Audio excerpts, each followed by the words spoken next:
We're at the Agnes Kehoe place, which was formerly known as the Martindale Apartments. We're celebrating the opening event, or the grand opening event of this building. It was transformed from a previous apartment building, and originally it had been a high school and then a community center and then for housing for many years. And we purchased the building about 4 years ago, had to line up all the funding, and then rehabilitated this structure completely. The conditions here warranted just full building closure, and in fact it was boarded and fenced for a number of years. As you can see by the Spokane Housing Authority's report, they've spent a little over $7 million. It was a major undertaking. They didn't have to, like I said, they put some things in here. They went above and beyond the basic code requirements, and they've made a really lovely, living space for people.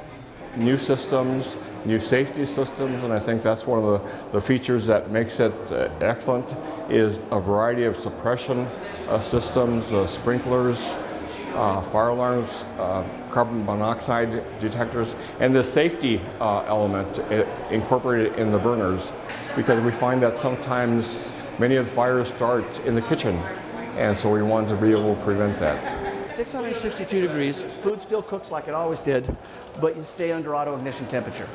You stay under auto ignition temperature of oil, sleeves. I mean, I'd do that with my suit coat, but it might melt it. But basically, sleeves going across the top, combustibles too close, all your basic stuff, oil. I can put a pan of oil on this. We went through UL 858. I can put a pan of oil on this for 20 hours on high and it'll never catch on fire. And sort of the classic example of what I'm talking about here is, I defy you to do that with any other stove. I can sit here and I can do a full roll and boil over a piece of paper. This thing, it'll off gas, it'll pyrolyze, but it'll never ignite.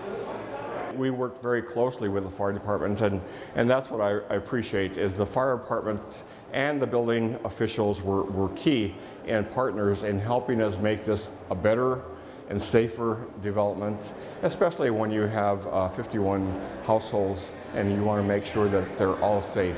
Low-income housing or affordable housing doesn't have to mean unsafe, substandard conditions. That's oftentimes what you see.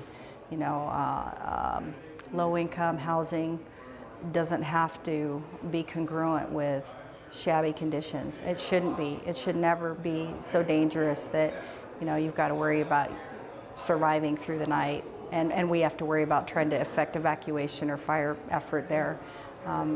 This building is a model. It's quite an achievement. What a gift to the neighborhood.